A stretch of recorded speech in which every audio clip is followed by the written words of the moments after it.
This episode of the NAST podcast was not recorded in studio. I had the opportunity to interview the Headhunters backstage at Dimitriou's Jazz Alley. The first part of the interview includes Bill Summers, and the second part of the interview includes Mike Clark and Donald Harrison. They're currently on tour, celebrating the 50th anniversary of their first album, as well as promoting their new album, Stuntman, which comes out October 12th, 2024. I hope you guys enjoy. Test 1 2 1 2 1 2. Are we good? Yes, sir. You sure? Cool. Now, so I need to hold this all the time then. Yeah, just hold it from the bottom, though. You got it. We're good. Cool. Heck yeah. I know how to do it. Cool. Welcome back to the podcast, everyone. We are backstage in the green room at Dimitriou's Jazz Alley. This is my first time being here, and I'm here with the legendary Bill Summers. He just dropped the spoon. Hell yeah. Say it again. No, we're keeping it in. This is natural. In. That's the difference it's between yes. That's the difference between radio shows and podcasts. Everything can be kept in if wanted. So is this your first time here at Jazz Alley, or have you performed here before? No, I've played Jazz Alley many times before. And someone just opened the door, as you heard. Yes. This is impromptu. This is what backstage is all about. Backstage, hey. Yes. You got to go with the flow. 100%. But I've been here many times. That's awesome, man. Many times. And over the years, over the last 50, well, I don't know how long they've been here, but I've been here quite a bit. Wow. Would you say Seattle is a jazz-centric city? I say the planet Earth is a jazz center. Oh. This is just a room in my house. The house is big, but really small. It's not a big house. It's not really that big, the world. The planet, you can access it. We travel a lot. We'll be in Helsinki, Finland in a couple of days. Dang. And then on to probably someplace in Sweden, Finland, and somewhere in Norway. We're going to Denmark. I'm going to visit a place called Christiania. Okay. It's a really cool place to go in Denmark. Then I think we're hitting Berlin. So we get around Japan, wow, Tokyo, Sao Paulo, Havana, Cuba, Soweto. You're a world traveler. We travel. We've been on every continent many times. So as a jazz artist, are you constantly touring, or do you take a break? I know you're about to release a new album on October 11th. Tell everyone what that album's called, by the way. Release a new album. I think it's October 12th. I'm not sure. Okay. Things have changed in the music industry. Mm-hmm. At one time, I remember when a guy was telling me that there was going to be some new technology that you would be able to take music and they were going to put it on a disc. And you didn't have to turn it over. It was going to be able to play hours or more of music. And you just put a disc on it, and there was something that read, a laser that read. I said, this guy's out of his mind. And then that came. But they also had the cassette, and they had the 8-track. It came and it disappeared, like the horse and the automobile. And you got to go with the flow. So you got to keep up with the technology. Right. If you want to succeed in this industry, you have to be up to date. When I tell my friends that I listen to jazz, they look at me like I'm eccentric, because I'm 23 years old, and the most popular genre right now is hip hop. It's pop. Hip hop and maybe country. Well, let me tell you something. That's always been like that. Elvis Presley was not the king of rock and roll. It was Bo Diddley and Chuck Berry. Mm-hmm. And Woody Herman was not the king of swing. It was Count Basie and Duke Ellington. We all know this. Michael Jackson was bad. He was very good. He was so exceptionally good that he influenced politics and the way people live their lives. Regardless of what he did with his life, he had a major influence. Music, black music, has always been at the forefront. Hip hop is reigning king of music on the planet, okay? I don't care if you go to Seoul, Korea, they are rapping and wearing hip hop clothing. I don't care where you go, man. I remember being in Tokyo in the early 70s. And I went into a club called Club Harlem in a place called Akasaka, Japan, near the palace. This place, I walked in, and the people were in there dancing, and all the Japanese boys had naturals. I don't know how they puffed the shit up, but they did. The perms, right? Yeah, I don't know what they did, but they were there. And then they had these, you know, a very modern concept, which was different. It was like a mirror. It was a screen, but it had pieces of like the pixels almost. The screens acted as pixels in a sense. So you had a piece of the screen, but the whole screen was Soul Train. And everybody in the club was not dancing with each other. They were facing the wall, looking at the brothers dance and the sisters, and they were imitating them. So it's been like that. That's nothing new. For sure. Yeah, it's been going on for generations. Yeah, you can't have hip hop without just jazz and Motown or any of that, you know. You know, jazz. There are different kinds of jazz. For I sure. live in New Orleans. That was the birthplace of what they call jazz. You know where the word came from? It's like a slave thing, I'm right? gonna teach you. I'm gonna teach you some stuff that you don't know. Okay. Hold the mic a little closer for me, by the way. Originally, There's some ASMR right there. originally, the word jazz was spelled J-A-S-S. Jazz. Now, why jazz? Okay, I'm gonna tell you.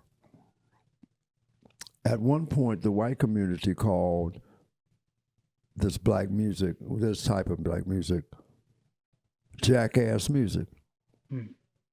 Now, if you know anything about linguistics in black people, they condense it. They condense a word can be a sentence. Okay, so jackass became jazz. Understand that. Jackass became, ass is spelled A-S-S. It's a donkey. It's a sort type of mule or whatever. And they called black men at the time jackasses, a very derogatory name. For sure. Okay, so the music that these black men played was jackass music. Make sense? Okay, so I guess some promoter or someone said, I'm gonna have a jazz concert.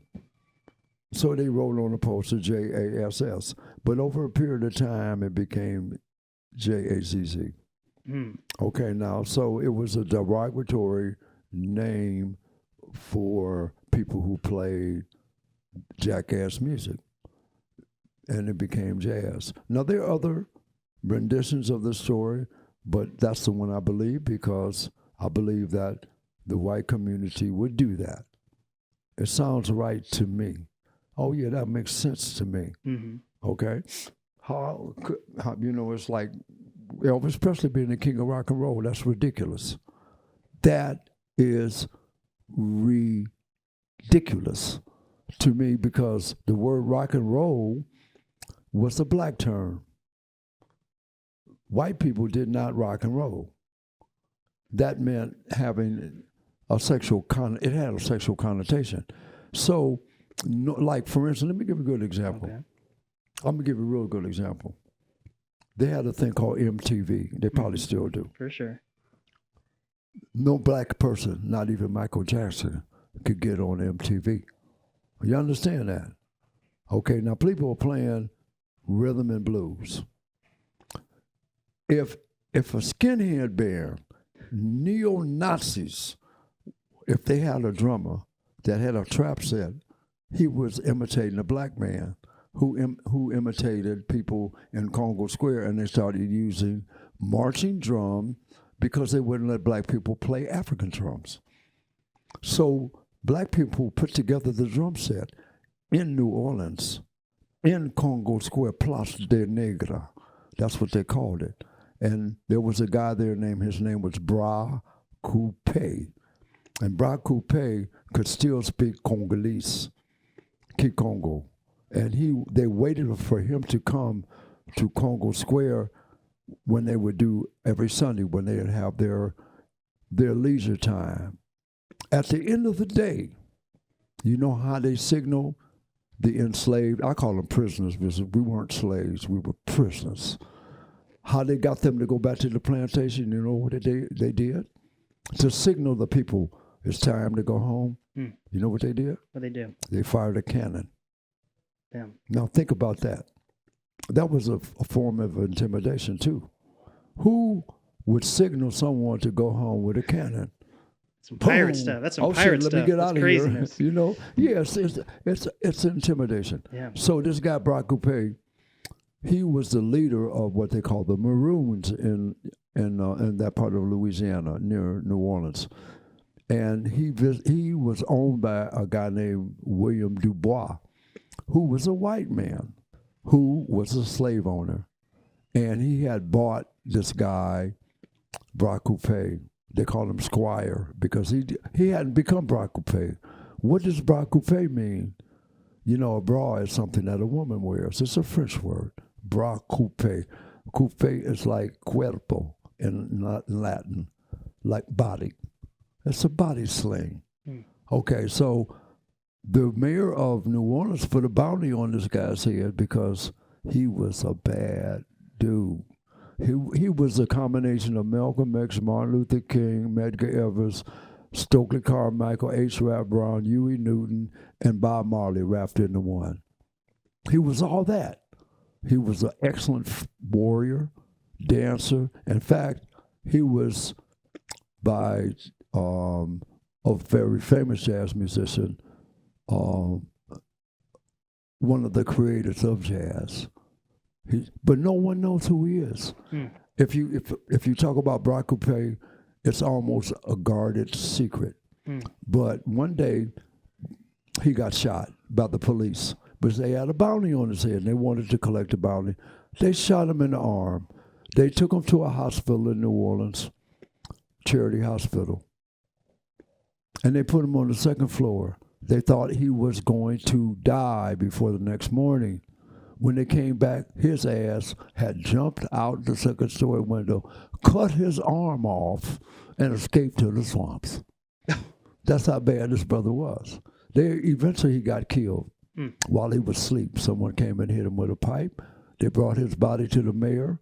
They put his body on display in the square where the cathedral is, and they marched all the slaves in to see his mutilated body, to intimidate them. Seems like a common story like Fred Hampton or anything like that. Well, this guy he should be immortalized. He was a freedom fighter. He was a guerrilla warfare guy. He was there protecting people, you know, when they needed protecting. For sure. So, he was a freedom fighter. It was very much like Bob Marley or Malcolm or Medgar Evers or Frederick Douglass or Toussaint Louverture, who overthrew Napoleon's army with voodoo. So, hey, there it is. But it's all about the music. For sure. Yeah. I like your story about jazz. That's amazing. I know a few more, but that's the one I like that. I think that's the one. Me too. So with that, I heard the original meaning behind the Headhunters was there's various reasons why it was called the Headhunters. One of them was a sexual meaning too, just like jazz we were talking about, let me right? tell you, Herbie, so I would love to hear your definition Herbie of Headhunters. always. I notice that with the certain records. Okay, I'll give you examples. Headhunters. Now that could have it's a double entendre, For right? sure. It could have Triple It could entendre. even triple. It could be quadruple. It could have many meanings. But for me, I'm gonna tell you something. See, there's a mask on the front of the album, and it's a Dogon. You know the Dogon people? Okay, these are the people. I ain't gonna get too deep in it. Got it. But there are people from West Africa, and they say that they are from a star in the solar system. Well, beyond the solar system. And every 65 years, they have a big celebration. Now, the Dogon are agriculturalists. Okay, everything they do, they plant by the constellations. They have one guy that lives in a cave, and he is not touched by another human being ever. You know, he's winged. Once he's winged, no one ever touches him. And it's his job to learn what's in the cave. He lives in a cave, and the cave is painted with the constellations. So some white guys come in there and they say, these little jungle bunnies, they don't know shit. It's impossible. It's impossible for there to be a star there. It's impossible. They looked and said, no, that's a bull. No possible. To come to find out, 20 years later, they found out that there is a star there, but it had burned out. And it took that long for the light, light years, for the light to get here. And they said, wow, they were right. They have the star. So that mask that's on the Headhunters record is from those people. It is their harvest mask. So Herbie chose the mask, but he didn't know shit about it. He didn't really know what it was. He didn't know. Where you were talking about, I also saw an interview, like you had to tell him about the Mwandish or Mwan. What was the previous? Mwandishi. Mwandishi. You had to tell him about that too. So he didn't know anything. Let me tell you something. You would never say Mwandishi. It's Mwandishi. It's not Mwandishi. Anyone who says that don't know anything about Swahili. In Swahili, and in Bantu languages, you can have two consonants together like Mbutu, Mbutu, Mtu. You don't say M2. So Herbie had a band he called it Mwandishi. Well, I knew he didn't know anything about it because he said Mwandishi. He couldn't know. There was another guy in the band, he said his name was Mwili, but it was really Mwili. You see what I'm saying? You got to know the language. You got to know how to say things. Like some people say Copenhagen. People are familiar with it, but in Copenhagen, they don't say that. They say Copenhagen. So who's right? Somebody in America or somebody from there? Right. You know what I'm saying? Yeah, say it like that. You don't say, if you go to Mexico, they don't say Mexico. They say Mexico. You got to be correct. Yeah. Don't call me something else I'm not. You know? It's pretty much us, the arrogance of the Europeans, or the Americans, they think everybody should speak English. You go to Japan, you better say, "Ohayou gozaimasu." Don't be coming with some, do you have eggs and bacon? And, come on. So when you informed Herbie about these things, was he open to learning? Yes or no? Okay. He should have known the shit from the beginning. Okay. I mean, I'm not going to call him Hippie. His name is Herbie. You see what I'm saying? There's a certain respect for other people's culture, right, and doing things correctly. Yeah. That means a lot. And he's a very nice person. Don't get me wrong. I just performed with him a few weeks ago at the Hollywood Bowl. It was a nice concert. In fact, we were introduced by Kareem Abdul-Jabbar. So it was really cool. It was funny. You know what was really funny? Kareem Abdul-Jabbar is a very tall guy. Yeah. So he came out and he had the microphone and the stand was way up in the air. You see what I'm saying? The mic was like way up there, like 7 feet. And Herbie came out after Kareem and the mic was way up like that. He was reaching, the audience just fell out laughing. Because he looked it looked funny. Yeah, 100%. What does the Headhunters mean to you, especially after it's been 50 years? What does the name mean to you? What does it mean to be part of the band still? What does it mean to me? It means a lot because if you're an Olympic athlete and you win a gold medal, you hang it on a wall, you're proud of it because you know what you put into it, the preparation, the study. I had to work.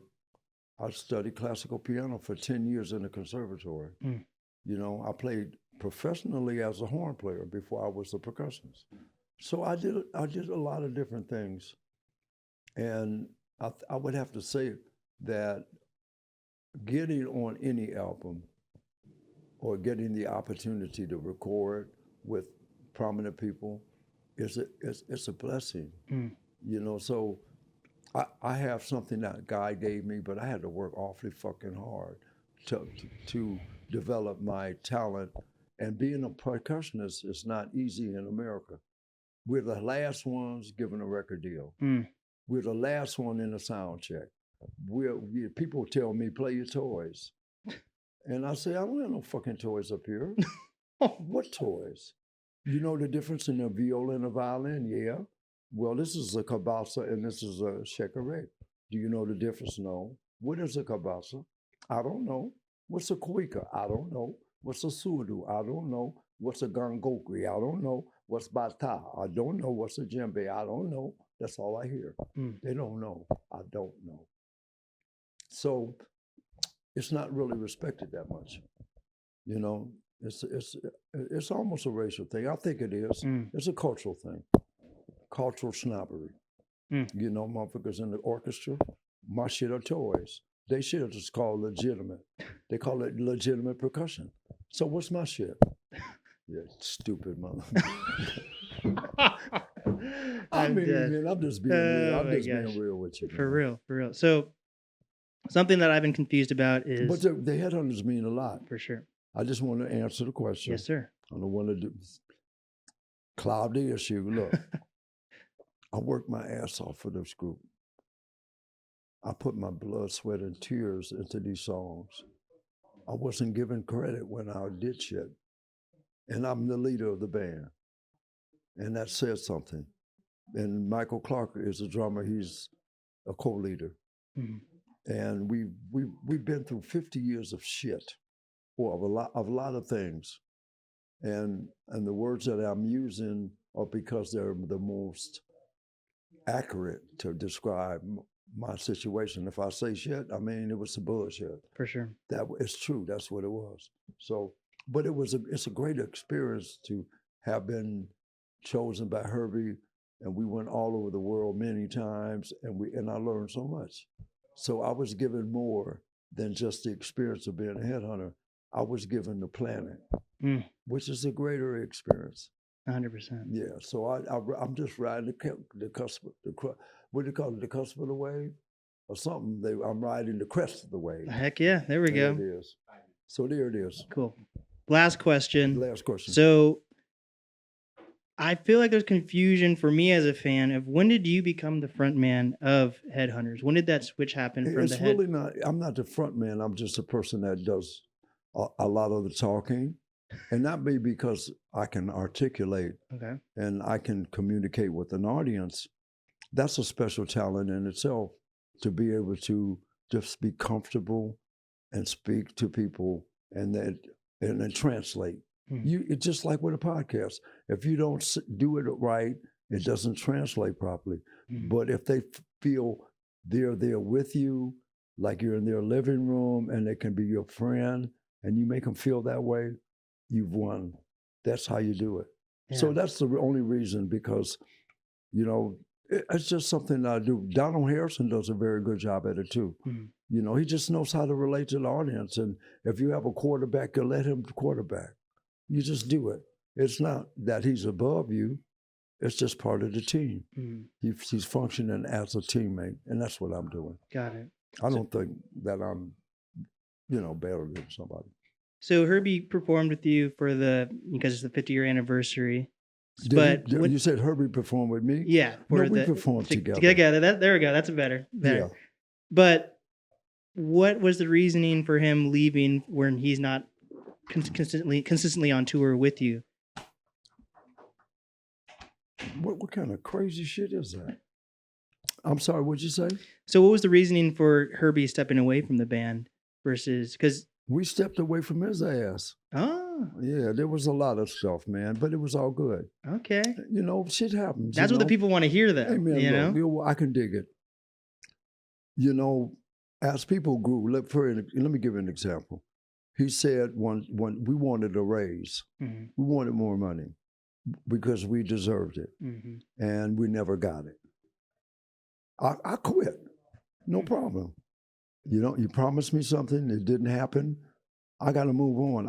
It's my family, my son, my daughter, my life. This is my continent. I own this continent.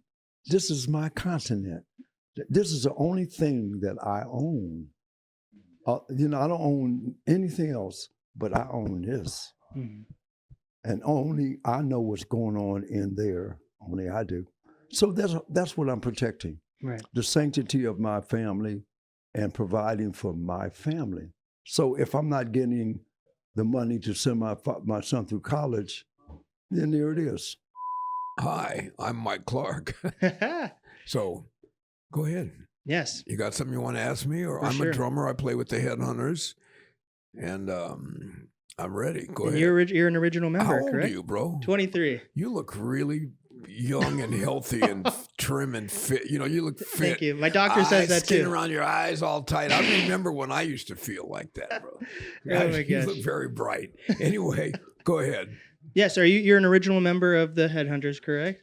I'd say so, yeah. I mean, Harvey Mason played he played drums on the first record entitled Headhunter, but he had a lucrative studio career, so he didn't want to go on the road because Herbie couldn't pay us very much money in those days, or at least not the kind of money Harvey was making. Mm-hmm. So Paul Jackson, who was the bass player on Headhunters, I was his best friend, so he recommended me. That's how I started with this, Mm-hmm. So... Well, this is a perfect segue because that's what Bill was saying. Basically, like the evolution of how you guys became the band versus when it was Herbie leading it, and he didn't want to get too much into detail, but he said there was like money issues as well as other goals and intentions for the band. So, what made you guys keep the band together versus continuing on? Because you guys did have different projects throughout the years. Bill had Summer's Heat and things like that. But what made you guys stay together over the 50 years? Because you guys are celebrating 50 years. And also introduce yourself too, sir. Yes, I'm Donald Harrison. I'm the saxophone player. Hey, there we In go. the group. Heck yeah. How long have you been part of the band? I guess about 15 years now. 15? Yeah. How'd you become part of the band? They asked me to. There we go. To play with them. And I said, that's a good idea. And I joined them. And they have kept me ever since. Amazing. So yeah, what keeps the Headhunters staying together as a band? Well, after I left the band before in the 70s, I went to New York to play jazz. That was my dream. And then somewhere in the 90s, Bill Summers called me. We were talking. He said, let's put the band back together. So, we had to have a reason to do it. And the reason we did it originally is some guy promoter had a gig for the quote unquote Headhunters. So there were only two of us left standing at this point. And that's how it got going again. And it was the early 90s, and we'd been sampled a lot on rap music. Mm-hmm. And so there was discussion about how to get paid and this, that, and the other. So that's how it kind of, and then we did a couple of tours and it was a blast. So we kept going. Then we got Donald. We kept changing personnel until we got the right guys. And now we have the right guys. We got Donald about 15 years ago. We're lucky. And we were in New Orleans, and all these guys, except for me, live in New Orleans. So it was really a natural progression. For sure. Yeah. So Donald, how old are you compared to everyone else in the band? Are you a younger guy? Are you around the same age as everyone, or? I'm maybe a decade younger than these guys. Okay, so what's your experience, listening to the Headhunters and then eventually joining the Headhunters? Yeah, well, I used to hear them on the radio before I played music. Yeah. And I loved the music. And then when I started playing music, I loved them even more for the innovation. And I'm always in a pinch me state because a lot of the people that I never thought I would get to play with, like the Headhunters, I thought I would be listening from afar like I always had. Mm. I wound up on the bandstand with them. Mm. So it's a pinch me moment every night that I'm up up there with these guys who created this wonderful sound Hell yeah. that touched the spirit of people all over the world. And we're having a good time Yes, sir. playing music and seeing, from my estimation, when we leave, that people are happy, that we're spreading joy and love and happiness, and through innovative music. That's something that's truly great to be a part of. So one thing that I thought was interesting was how long is Chameleon again, the song? What is it? How long is Chameleon? Chameleon. Yeah, the song. How long is it? Yeah, how long is the song? When you play improvised music, we do know these songs, but when you play, or when we play, you don't know how long a song is going to be. Like if Donald takes a bunch of choruses or plays a very long solo, or I do, well, then it's a long song. Mhm. And if we feel we've said what we needed to say in 3 minutes, then it's over. So it all is about the creativity of the moment. So there's no length, unless you're talking about on a record, you could time how long it is or For look sure. at the line or not. But there's no, I've never heard that. I'm not saying this is not a good question. I've never been leading, it's asked leading. anything like that before, but I don't know. For You'll sure. see tonight, Yeah. how this goes, and then you'll understand And if I- you don't already. And I asked that because when I was, reading into the band, Chameleon was, I could be wrong. I think it's around 15 minutes or so. And then for radio play, they cut it down to 5 minutes. And it's interesting to see how in radio songs like that progress into like a shortened version of music, where like songs now are like 2 minutes long, right? And it's not even, you're not cutting off the song. That's how long the artists are making that song be. So in 2024, when you guys are making music, you guys are about to drop a new album. It's called The Stunt Man. I'm right? Is that right? Cool. You're So talking about making a record, but sure. I was answering you according to playing live. Now, if we make a record, Mhm. then we might discuss, let's keep this around sort of loosely around 6 minutes or 5 minutes or something like that, But live, it's go for broke, man. For Go- sure. Go for what or not. For sure. And I think that all blends together. But like with that, as jazz artists in 2024, is that something you consider when, are you guys considered like, do you consider like a younger audience when you're making music, or what do you think about when you're making like a new album like The Stunt Man? Are you trying to cater to a younger audience and how their attention span is, or does that not really? We're both gonna answer this. I can only speak for myself. My answer is no. I'm not thinking about any of that. I'm not thinking at all. I try not to think at all because I want. My thing about the Headhunters, or actually any band that I play in, is I try to prepare myself to live in the moment. Mhm. And if I can bring all my energy and strength to the moment, then I can't be thinking about like, man, I'm going to gear this hi-hat part to somebody I think is 24. But then when I go to the cymbal, I'm going to try to, there's some people 68 over there, you know what I mean? Like, and so I mean, like, or I don't want to patronize anybody, or I feel one of the things, one of the main reasons I stay playing with this band is, first of all, I love the artists in the band.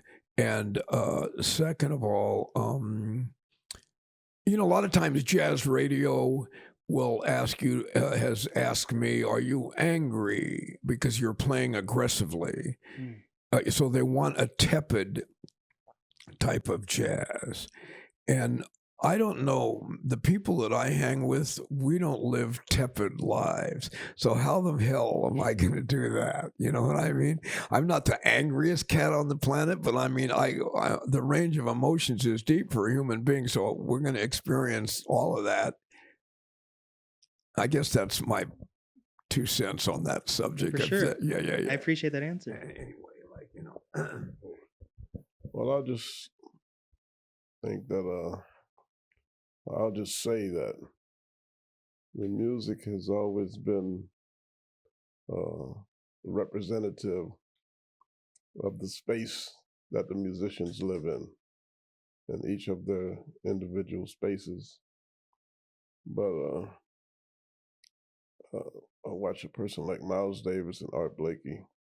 They have tremendous respect for humanity and a tremendous understanding of all sides of humanity.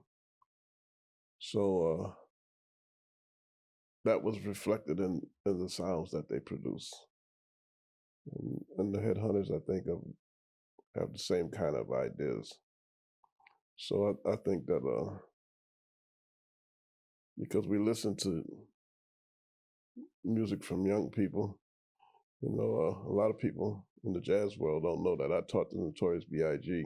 a lot of aspects of what he put into hip hop. So I was in the hip hop world.